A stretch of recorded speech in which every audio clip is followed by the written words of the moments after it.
یہ حالات ہیں کہ جس سے اس وقت شہر کراچی گزر رہا ہے. تفصیلات بہت سی ہو سکتی ہیں.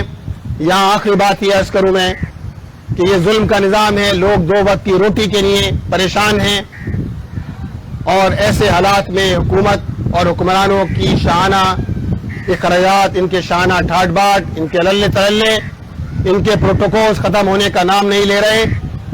جماعت اسلامی پورے پاکستان میں لوگوں کو بیدار کر رہی ہے، لوگوں کو متوجہ کر رہی ہے. ایک جانب خدمت کا فریضہ انجام دے رہے ہیں، ایک جانب ہمارے ٹاؤن چیئرمینز خدمت کر رہے ہیں، تعمیر اور ترقی کے اندر کنٹریبیوشن کر رہے ہیں. لیکن دوسری جانب جماعت اسلامی نے اس بات کا فیصلہ کیا ہے کہ ظلم کے خلاف، عدل کے نظام کے قیام کے لیے، معاشرے میں ہونے والے ظلم کے خلاف آواز بلند کرتے رہیں گے.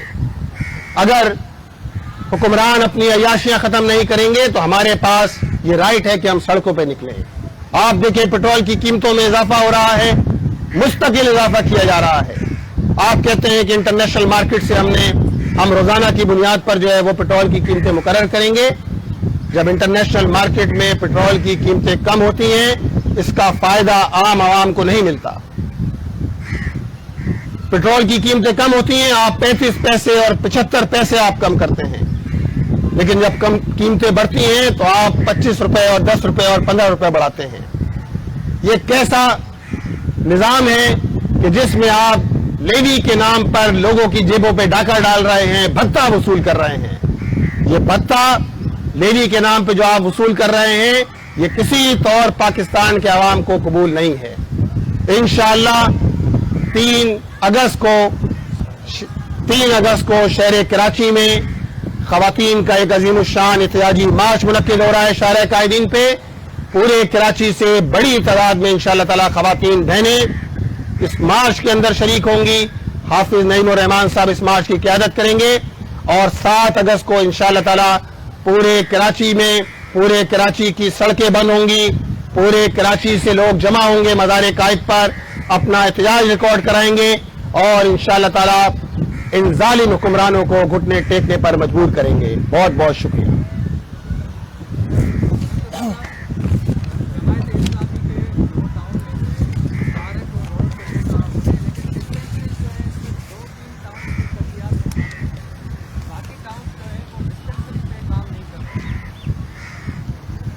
اچھا دیکھیں جی، جس طرح میں نے آپ کو پارکوں کا بتایا، کھیلوں کے میدانوں کا بتایا، اور اسی طرح ہمارے دیگر پروجیکٹس بھی ہیں. ہم انشاءاللہ تعالی تفصیلات اپنی 3 سالہ کارکردگی رپورٹ جلد ہی میڈیا کے سامنے پیش بھی کریں گے. لیکن ہمارے تمام ہی ٹاؤنز میں کلینکس کے حوالے سے بھی، میڈیکل سینٹرز کے حوالے سے بھی کام جاری ہے. تمام ہی ٹاؤنز کے اندر کچھ ٹاؤن ایسے تھے کہ جہاں پہلے سے یہ کلینکس آپریٹو تھیں، اس کو بہتر بنایا گیا ہے، وہاں مزید فیسلٹیز دی گئی ہیں.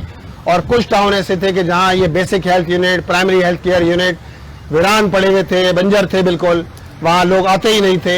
وہاں الحمدللہ ڈاکٹرز کا ارینجمنٹ کیا گیا ہے. تو آپ انشاءاللہ تعالی جب ہم 3 سالہ کارکردگی رپورٹ پیش کریں گے تو آپ کے سامنے سارے اعداد و شمار بھی انشاءاللہ تعالی اس کے نتیجے میں سامنے آئیں گے.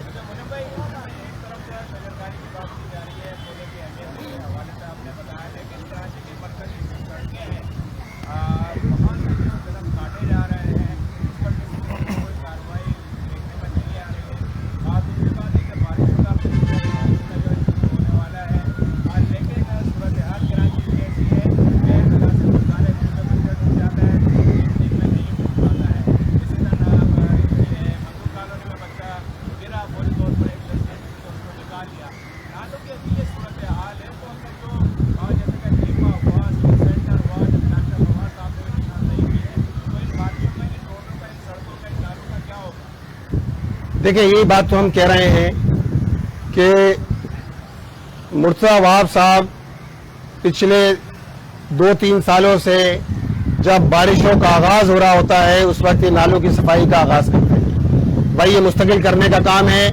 53 کروڑ روپے آپ نے نالوں کی صفائی کے لیے رکھے ہیں، 53 کروڑ روپے. لیکن جب آپ مانسون کی بارشوں سے 1 ہفتے پہلے 10 دن پہلے کام شروع کریں گے نالوں کی صفائی کا تو اس کے نتیجے میں تو اربن فلڈنگ ہوگی، اس کے نتیجے میں تو آبادیاں ڈوبیں گی اور اس کے نتیجے میں جتنی پریشانی لوگوں کو ہوتی ہے بارشوں کے موقع پر وہ سب کے سامنے ہے. کس طرح کی صورتحال پیش آتی ہے بارشوں میں پورا شہر ڈوب جاتا ہے، گاڑیاں ڈوب جاتی ہیں، لوگ اپنے آفسوں میں بند ہو جاتے ہیں، راتوں کو اپنے آفس میں گزارنے پہ مجبور ہو جاتے ہیں، تو یہ تو ظاہری بات ہے نااہلی ہے، اور یہ کرپشن کا شاخسانہ ہے کہ جس کے نتیجے میں شہر کراچی کے لوگ اس کرپشن کو بھگت رہے ہیں، حکمرانوں کی، میئر صاحب کی، اور بقیہ جو پوری صوبائی حکومت ہے اس کی کرپشن کو۔ اور آپ دیکھیں پچھلے ایک ہفتے میں کوئی 3 واقعات ہو چکے ہیں بچوں کے ڈوبنے کے۔ اب بلدیہ ٹاؤن کی UC 4 میں واقعہ ہوا، ایک 7 سال کا بچہ اپنے گھر کے باہر کھیل رہا تھا، گٹر میں گرا اور اس کے بعد جو ہے وہ ڈیتھ ہو گئی اس کی۔ ابھی سراب گوٹ میں واقعہ ہوا ہے، ایک بچہ 3 سال کا بچہ سائیکل سمیت گٹر میں نالے میں چلا گیا، مچھر کالونی کا رہائشی، اس کو بچانے ایک نوجوان گیا 17-18 سال کا، وہ بھی جو ہے وہ اس کی بھی ڈیتھ ہو گئی، اور بچے کی لاش ابھی تک نہیں ملی ہے جو 3 سال کا بچہ سائیکل پر جو تھا۔ تو یہ صورتحال ہے، یہ فیل ہو چکے ہیں، یہ ناکام ہو چکے ہیں صوبائی حکومت، اور ناکامی کا ثبوت یہ ہے کہ پورا کراچی اس وقت نالوں کی بات کی جائے، انفراسٹرکچر کی بات کی جائے، پانی کی بات کی جائے، سڑکوں کی بات کی جائے، یہ ساری صورتحال آپ کے سامنے ہے۔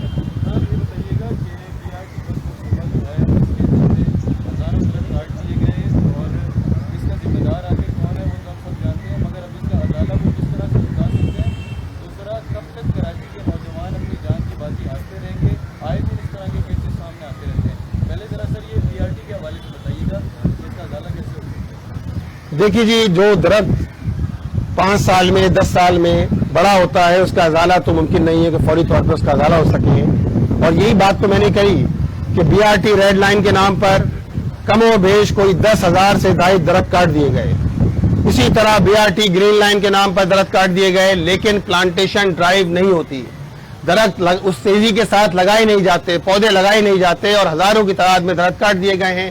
تو اس کا ازالہ تو ممکن نہیں ہے، اس کا ازالہ صرف اور صرف اسی صورت میں ہو سکتا ہے کہ جب شہری اپنی مددات کے تحت اس پوری پلانٹیشن ڈرائیو کا، جس طرح جماعت اسلامی پلانٹیشن ڈرائیو کا آغاز کر رہی ہے، ہمارے 9 ٹاؤنز کے اندر انشاءاللہ تعالیٰ ہوگا۔ میں پورے شہر کراچی کے لوگوں سے ایک مرتبہ پھر اپیل کرتا ہوں کہ آپ اپنے حصے کا کام کیجئے، ہر شہری ایک درخت لگائے، اس درخت کی حفاظت، پودا لگائے، اس کی حفاظت کرے، انشاءاللہ تعالیٰ 6 مہینے سے 1 سال میں وہ پودا بڑا ہو جائے گا، اور انشاءاللہ تعالیٰ یہ آپ کا کنٹریبیوشن ہوگا اس پورے کام کے اندر۔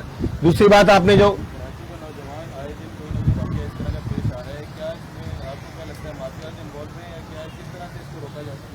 دیکھیں جی، اس کے لیے تو ہمارے جو قانون نافذ کرنے والے ادارے ہیں وہ ذمہ دار ہیں، قانون نافذ کرنے والوں کی اداروں کی ذمہ داری ہے، قانون نافذ کرنا ان کی ذمہ داری ہے۔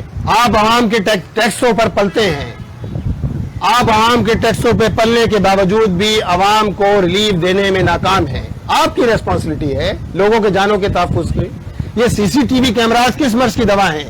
یہ CCTV کیمراز جو لگے ہیں یہ صرف اس لیے لگے ہیں کہ آپ ان کیمروں کے ذریعے جو ہے وہ موٹر سائیکل سواروں کو 10-10 ہزار روپے کے چلان دیں، گاڑی چلانے والے کو 15-15 ہزار کے چلان دیں، اس لیے ہیں یہ ہمارے نوجوانوں کے جانوں کا تحفظ، ان کے مال کا تحفظ، یہ تو حکومت اور قانون نافذ کرنے والوں اداروں کی ذمہ داری ہے، اور کراچی کے شہریوں کو بھی اس بات کو سمجھنا چاہیے ہے کہ ان سارے حالات کا ایک ہی راستہ ہے، وہ راستہ مزاحمت ہے، وہ راستہ خاموشی کو توڑنا ہے، وہ اپنے حق کے لیے کھڑا ہونا ہے، نکلنا ہے، اور ان سارے ظالم طبقات کے خلاف آواز بلند کرنا ہے۔